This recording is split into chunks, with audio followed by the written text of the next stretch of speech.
Good morning, everyone. My name is Rena Red, and I'm the volunteer for this session. Welcome to So You Want to Work at a consortium, here from library staff who made the switch. Before we begin, I have two housekeeping announcements for you. The first is to please use the microphone in the center of the room at the end of the session when you have questions.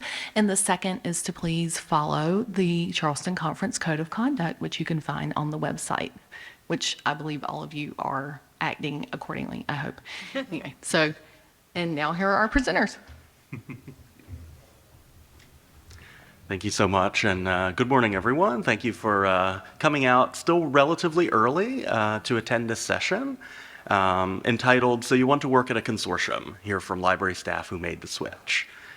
This panel came out of my own recent transition from an academic library job to a library consortium, and I really wanted to bring together a group of peers to share what we learned from our own transitions to consortia with folks who may be contemplating similar transitions, or who may be hiring managers in consortia, or who may be librarians who work with consortia, but not necessarily at consortia, but can still benefit from sort of this inside look at what those transitions look like. So we'll proceed really as a true panel here. I have some prepared questions that I'll show on the screen and ask of our panel. We'll each respond to some of the questions, and we'll have Q&A at the end, of course. So let's start with just a quick round robin of introductions for myself and my fellow panelists. My name's Michael Rodriguez, and 5 months ago I became a content and scholarly communication strategist at Lyrasis, which, as many of you know, is a large national consortium with over 1,000 member libraries at this point. And my focus there is really on consortial group licensing and facilitating open access agreements. And for the 6 years prior to that, I worked at the University of Connecticut Library, where I was collection strategist. I did licensing and acquisitions and e-resources, the usual library work in collections. I also had the privilege of working with the Neural Consortium on license negotiation teams and helped kickstart the Boston Library Consortium's controlled digital lending initiatives. So I wasn't wholly new to consortia when I joined Lyrasis. I sort of had a sense of what I was getting into and what to expect going in. So I'll go ahead and invite our panelists to introduce themselves next. Hi, good morning. Can you all hear me okay? Okay, good morning. It's a pleasure to be with you all here this morning in person. My name is Lynette Garza. I'm the program manager at Neural for the Center of Research Libraries. My path actually into consortia wasn't straight from the library to a consortia. Years ago, I actually worked at the Office of Institutional Research, and that's where I actually learned my data and analytical skills. For the past 8 years, I worked as a resource management and assessment librarian, and I was a faculty member there on the library, and I really learned sort of the e-resource management life cycle. And now, as the Neural program manager in the consortia, I work with 30 core members and over 100 affiliated member libraries. And I was hired to oversee and lead operational areas, but really I think I've become more of an advocate for our members. And I'll pass it over to my colleague, May. Hi, everybody. Good morning. My name is May Mendez, and since 2017, I have been the project manager for the Eastern Academic Scholars Trust, which is a shared print program east of the Mississippi with over 80 member libraries.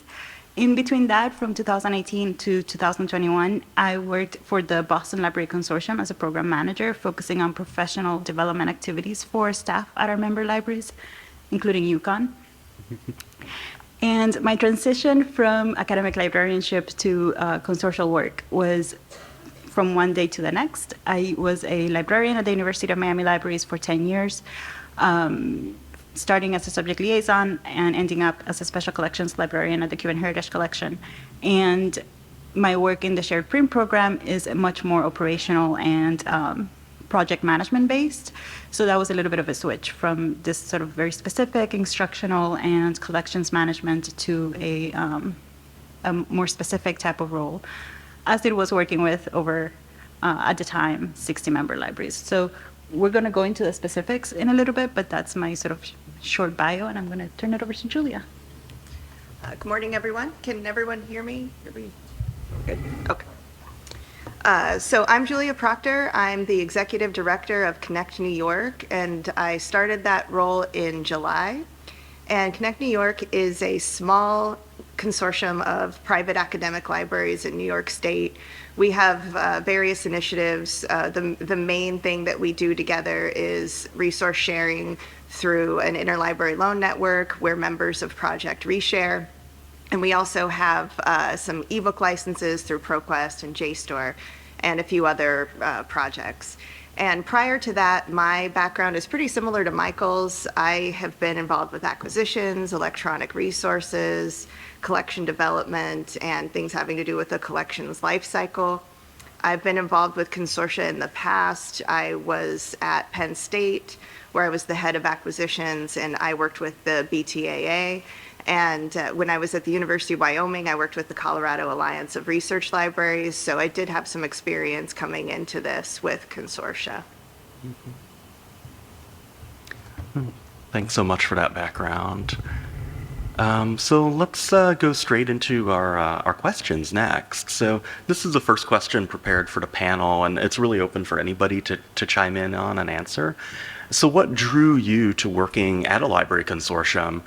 And how are consortial job searches or hiring processes maybe a bit different from what folks may have experienced in libraries?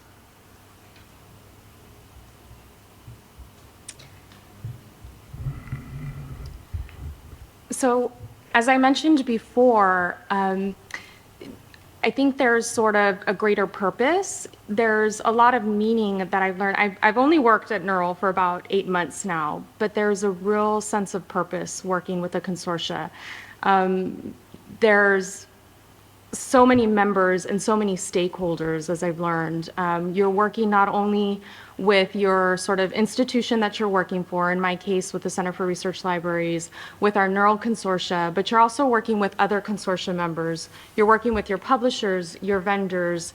And so for me, working and coming from an institution, right, you have your great mission, but then here you also have the mission and the purpose of your members. And I feel like I'm a great advocate now.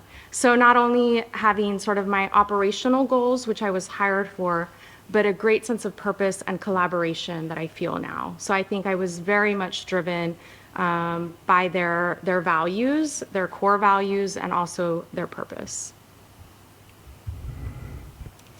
And I think for me, part of the reason that I really sort of decided to apply for the position at East was the chance for an opportunity to learn something new. After 10 years of the same institution, you kind of want a different challenge. Shared print at the time in the end of 2016, the beginning of 2017, was still sort of, it was not a household term, for lack of a better word. So it felt like being in on the ground floor of something that was really exciting, that was congruent with my own values, coming from a special collections background. Let's preserve all the books, but in a different way, and it's a broader, in a broader context. And the flexibility of the position was also very helpful. My family was moving from one state to another, so that also played a part in my consideration for the job. The shift was difficult, and I think that's a question that's coming up. But it's important to keep in mind the actual sort of changes from one professional role to another. That we sometimes continue working in the same field, but if you decide to work in a consortial role that's different to what you have done before, there's going to be a little bit of a learning curve. So that was both a positive and something that was challenging for me. I'm so sorry. Yeah, I would echo a lot of what May and Lynette said. For me, I was interested in being a part of this sort of forward momentum. I think that sometimes when you're at an individual institution, obviously the decisions are driven by what that institution can do and the strategic directions of that specific institution. So I liked the idea of helping people do things that they couldn't do on their own, and moving forward with the folks who were ready and who were in a place that they could move forward on certain initiatives. I will say that the hiring process was very different from what I've experienced in the past. I've worked at academic libraries my entire career, and being interviewed by a subcommittee of a board is different from being interviewed by a search committee at an academic library. And I'm glad that I had that experience, and I spoke to others who worked in the field, and they said, yeah, that's typical, but it was very different, which sometimes made me wonder about the process. And another thing that I experienced, Connect New York is a very small shop. We don't have HR. It's me and a part-time person. And so the organization works through a broker for benefits and things like that. So that was a whole different process for me, trying to figure out, how to get retirement set up, just the things that you take for granted when you work at an institution that already has these things set up. So that was something that I encountered as well. Yeah, and I'll echo what folks have said around being inspired to join consortia by the scale of the impact that you can bring for your member libraries. The idea that I'd be, for example, negotiating a license agreement not just for my institution, but 20, 200 institutions, and sort of seeing that impact scale was really inspiring, and I think was well reflected in the consortia that I had worked with at Neural and at BLC prior to joining Lyrasis. Now, as far as the job search process, it's actually quite interesting because a lot of times consortial jobs are not listed in sort of the traditional library venues. Like you often don't see them on ALA job list, for example. So, and they may show up in Indeed or other channels, but a lot of it, I think, has more to do with the networks that you're embedded in, with the listservs that you're part of, where those jobs may be advertised, or with the folks you may know in the field who may refer those types of positions to you. So it's sometimes harder to find consortial job openings because there are not a lot of them, and they're often advertised in different venues from traditional library jobs. So moving on to our second prepared question. So what should library staff be aware of when exploring a transition to a consortial work environment?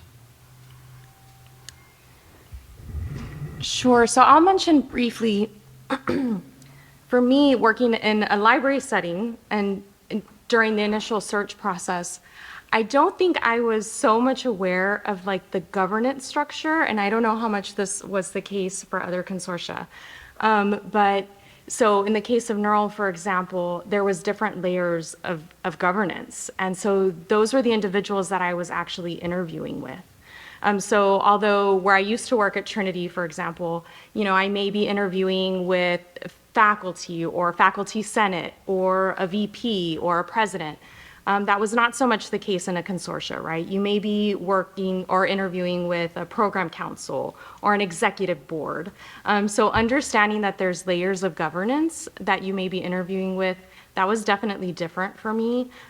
So understanding how that governance structure works, again, who are your stakeholders, who are you interviewing with, that's definitely something you want to make sure that you understand going into the interview process, and then also understanding who you're going to be working with, right?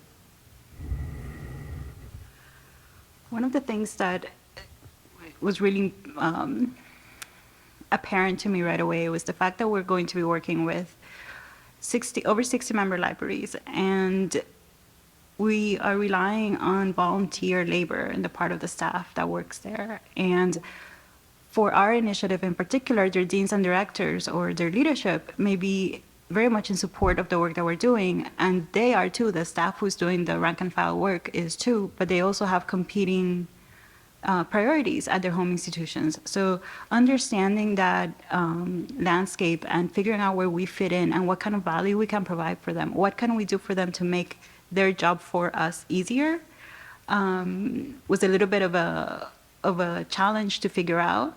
How do we keep them, and by them I mean staff at our member libraries, how do we keep them appraised of the work that they're doing that has an impact on sort of the landscape of shared print, the landscape of the collections lifecycle. So those are the things that I really didn't consider until I was in the job. It was sort of like, because then we had to find volunteers for our operations committee and for our working groups, and making the case for please do more work for us on top of the work they're already doing was very important. And we're now in the process of an election cycle, so that has been on the forefront of my mind for the last few weeks. And I think that understanding where we fit in and doing our best to provide the staff at the member institutions tangible or intangible proof of the work that they're doing for us matters is important. We try to do annual acknowledgement letters for the staff who work on our working groups and on our committees, so that they have something on their CV. We put it on our website so that it's documented that they did this work for us, and we try to, as much as we can, acknowledge the work that they're doing for us. So that was a big challenge coming from one institution where, you know, we're all kind of working on the same thing together all the time.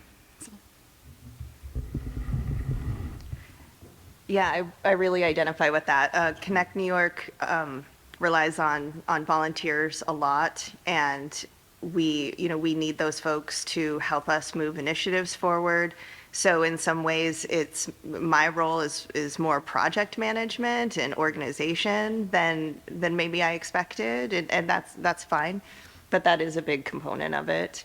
I would also say I made the shift from, reporting to an associate dean, and now I report to a board of directors, and that's something that I just need to learn how to do. And, you've got to remember that when you're in a board meeting, you don't vote, and even though there are those awkward moments when somebody says, "Can I get a second?" like, you just can't do anything about it.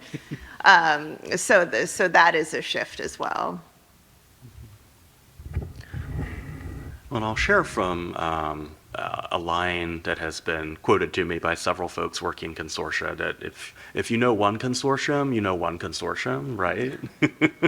So the consortia are just so different. Lyrasis is so different from BLC, from Connect New York, from Neural. The stakeholders are different, the governance is different, the budgets are different. The work is, in many cases, different in terms of what the consortia actually does for its members.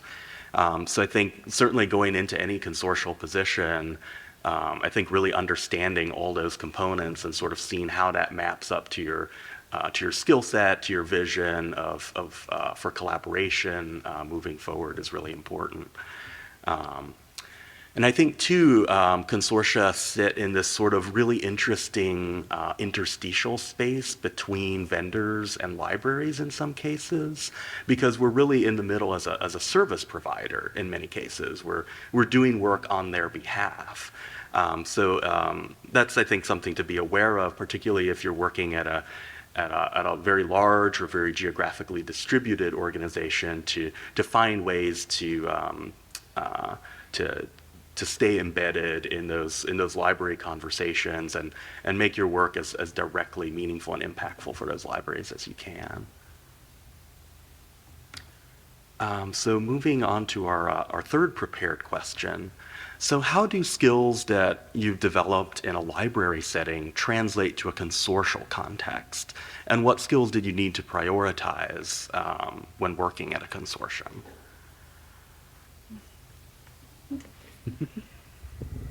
One of the things that, and I think it builds on my earlier answer, is this idea that we have to sort of solicit and acknowledge the work that others do for us. And to some extent, the work that I did as a special collections librarian, donor solicitation, both financial and collections-based, was really helpful in terms of making the switch.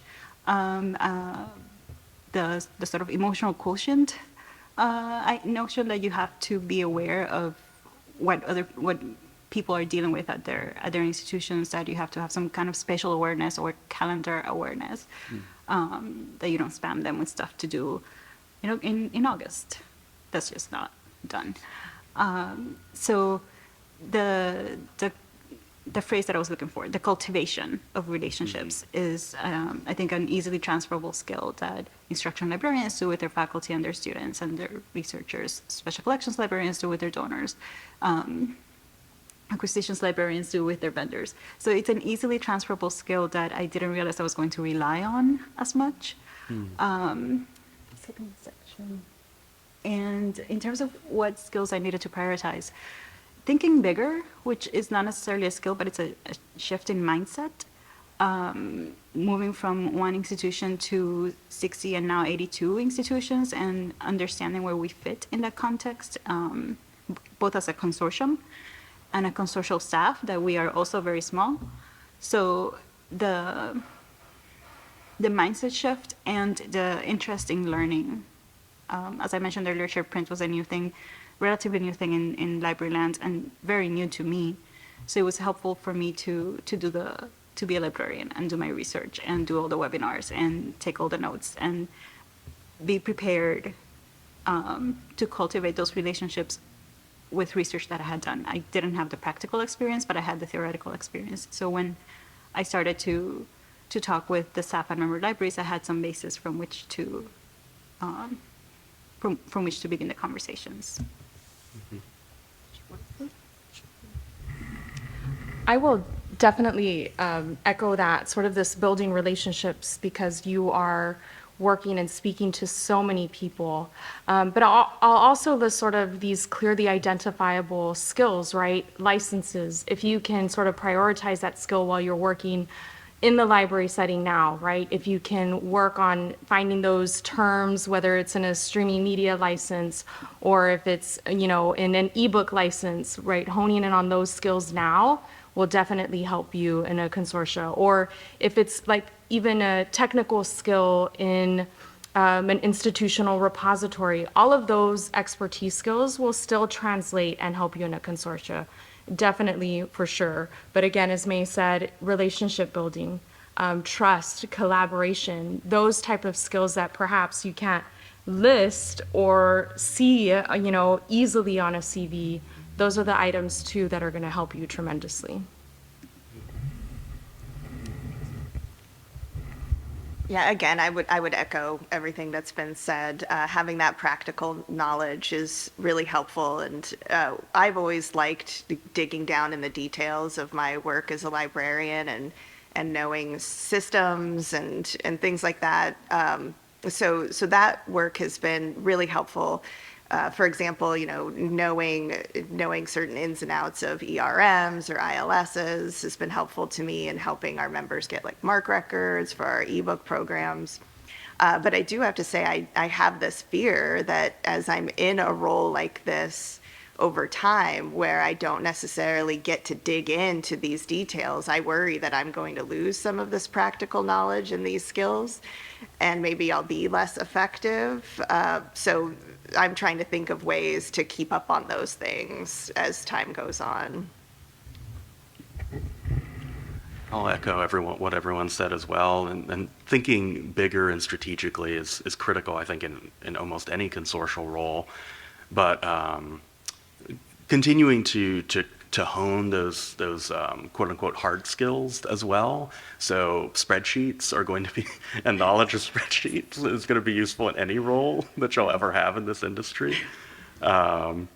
I think softer skills like customer service translate very well to a consortial context. And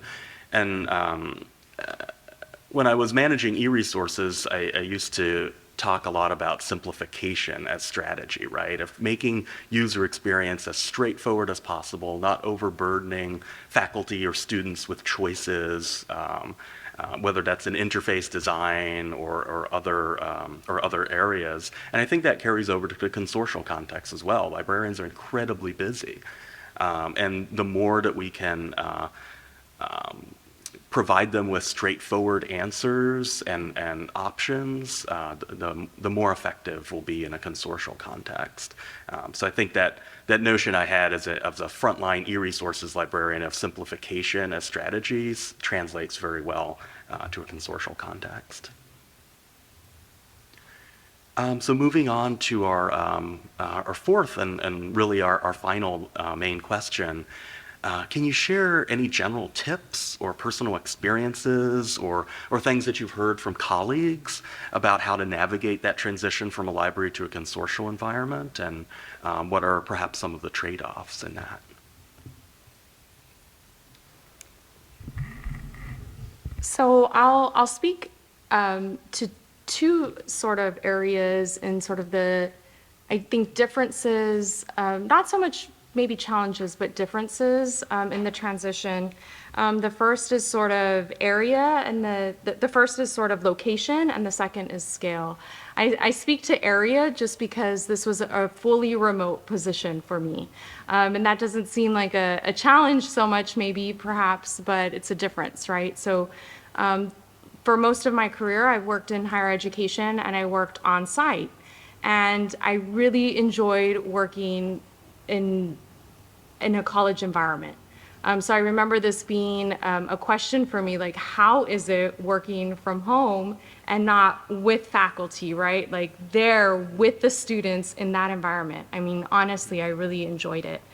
So that transition was a little bit different for me, being at home, sort of siloed, so to speak, on my own.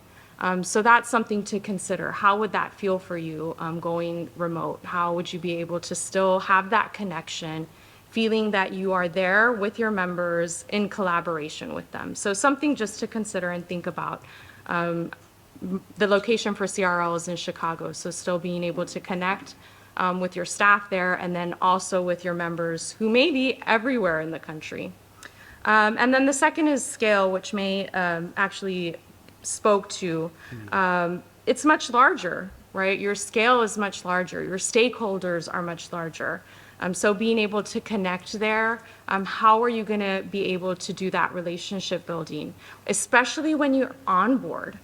How can you make that connection with so many people across the country, making sure that your first 30 days you are able to do that relationship building? Decide on primarily what is your strategy on the first 30 days. Is it going to be having conversations with everybody? Or is it going to be maybe flying to your headquarters? In my case, I didn't do that, but perhaps maybe I should have, or maybe that is your strategy. So those are just my thoughts on that.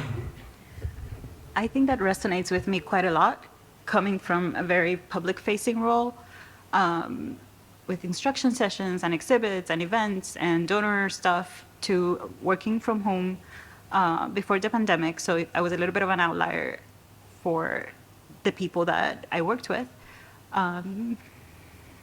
Working from home in a remote environment, it was difficult to make the transition, to adjust, to not be in the, as minimal as they sound, the interactions that you have over the coffee pot, those are important. And when you don't get them anymore, that's going to affect the way that you think about your job and the way you relate to your colleagues. And I was telling somebody that some days, because of the nature of our consortium, if I don't have any meetings, I'm on the email and chatting with my colleagues, but I'm not speaking face to face with anybody. And at the end of the day, I spoke with my husband and my son, and I did, my work. So it's a little bit challenging, and that has to be taken into consideration. Not only the size of your membership, but the size of your own consortium.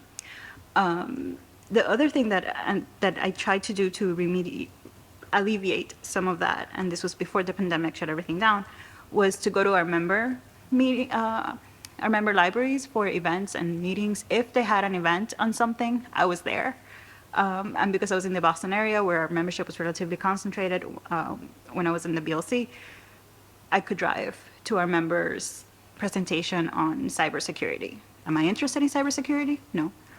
But I wanted to see our members, and I wanted them to see me, and I wanted to sort of have a relationship with the staff at our member libraries. So that I found was a very helpful way of thinking about my role.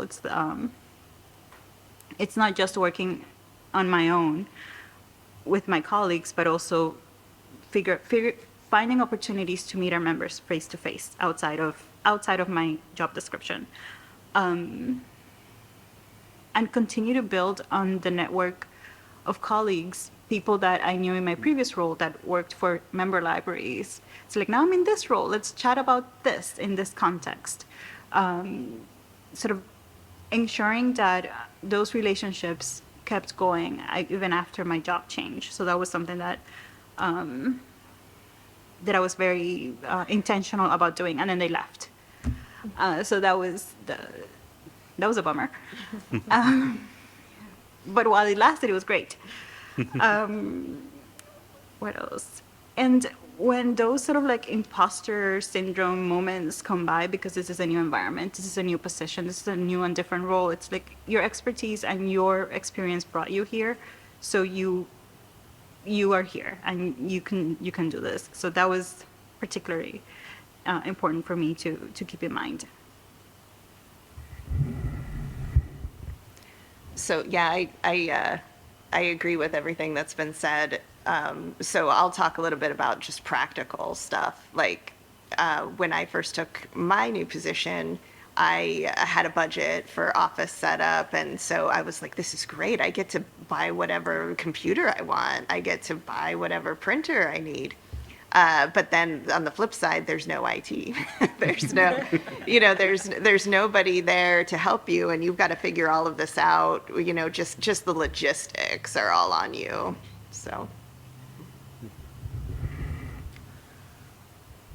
Yeah, I can say too that I mean, like entering into any job, talking to everyone at the beginning, even people that you don't think you'll ever intersect with, is just so critical, and in really learning the context in which you're operating and spotting opportunities to address gaps in service or engage with members in new ways or with colleagues in new ways. And I think coming into a consortium as someone who recently worked in an academic library setting, sharing your knowledge with your colleagues is really important, because a lot of times folks who work in consortia, most of us came from libraries, but maybe haven't worked in libraries for a number of years. So being able to share sort of your fresh insights and know-how about what librarians are thinking about, what technologies are in use, what you're hearing from faculty, sort of being able to share that firsthand knowledge is really valuable for one's colleagues, and in designing their own work. So last question before we jump into Q&A. Any parting thoughts about working at a consortium?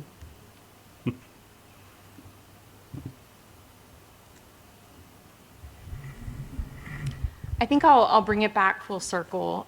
If you're thinking about working in a consortia, I think with anything else, there's various factors to consider. But I think it goes back to thinking about sort of the mission, the vision, and sort of the passion of the members, right? And what are you going into? What is it that you truly want? For me, again, it goes back to sort of the advocacy and that purpose. And that's really what it went down to. So like with anything else, various factors, it's a lot of hard work. It's been very busy. But again, I'm driven by a greater purpose, and that's what I wanted to do. I think that would be my own takeaway as well. It's been exciting also in terms of just being a part of something in the profession that's so exciting and new, and it's driving the way that we think about the work that we do as academic libraries. It's a very I think for me in particular, it came at a very opportune time to have this job, to be able to take advantage of the newness of the concept, to sort of learn and grow as a librarian alongside the shared print side of librarianship.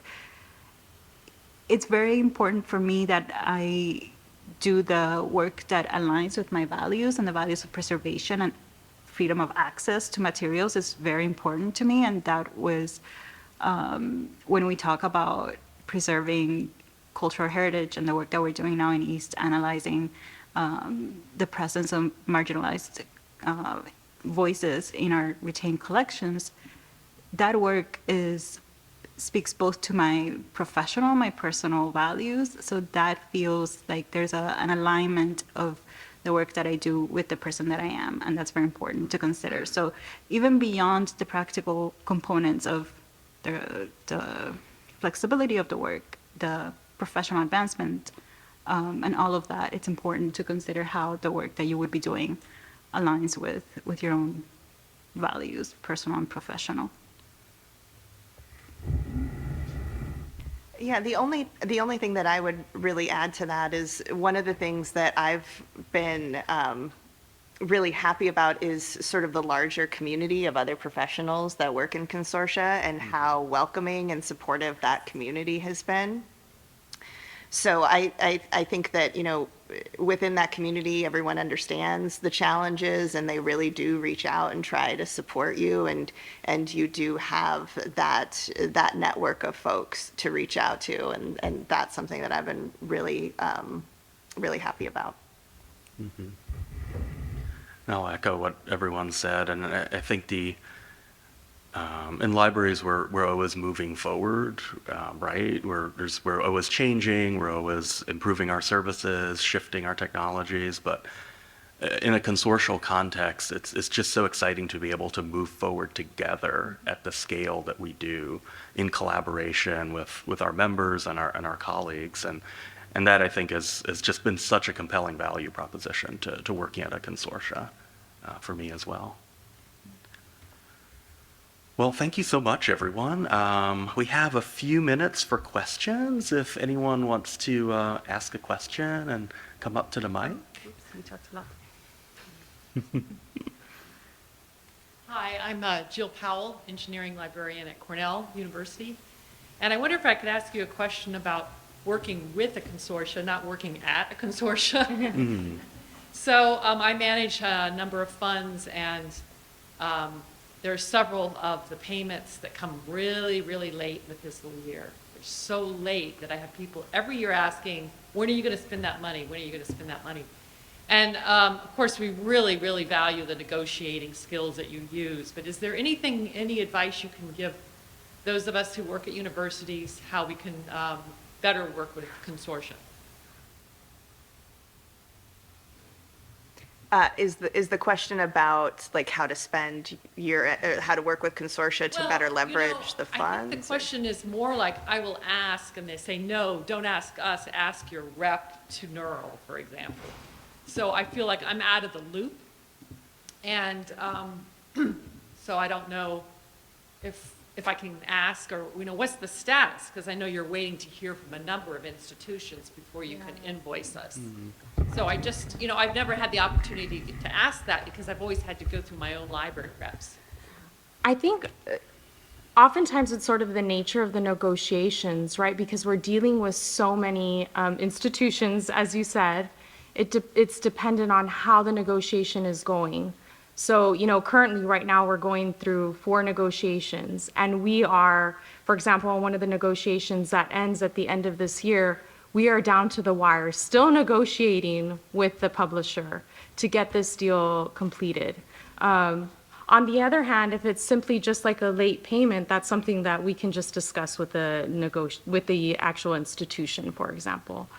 So if that's the case, then that's something that you can reach out to me for example. But sometimes I just think that it's just the negotiation process with the publisher. And certainly, if it's a core institution, we would love the opportunity to have more volunteers to help with that negotiation, and that would certainly help every year if we had more volunteers helping on that negotiation process. Great, thank you. Yeah, hi, I'm Bob Boise. I'm from Springer Nature. I'm not here to negotiate. But I am curious about the inside of consortia and about your experience so far in terms of the impetus for new projects or new ideas. Does it come from oftentimes inside the consortia structure, inside the workers? Does it come from the member libraries exclusively, or does it come kind of some mix of the two?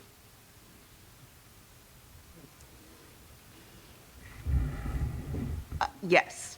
I mean, in my experience, it's often a combination of things. The idea could come from staff at the consortium. The idea could come from members. It really just depends, but it could be any of those things.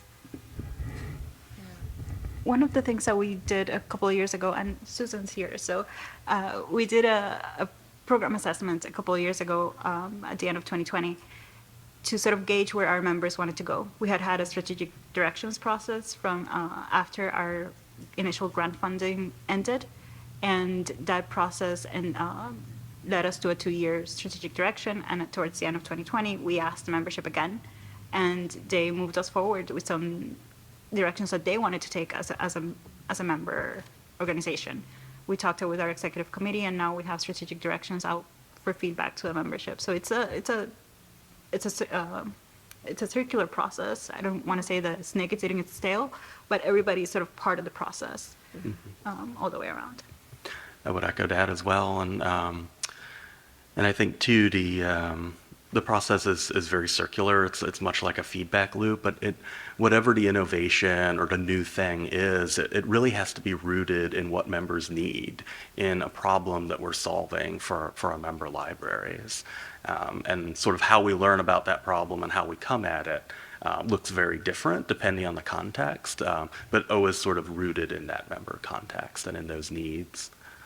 I just have one observation, that's not a question, but maybe for after this event, is I've had more questions about interlibrary loan at this conference than I've had in 5 years.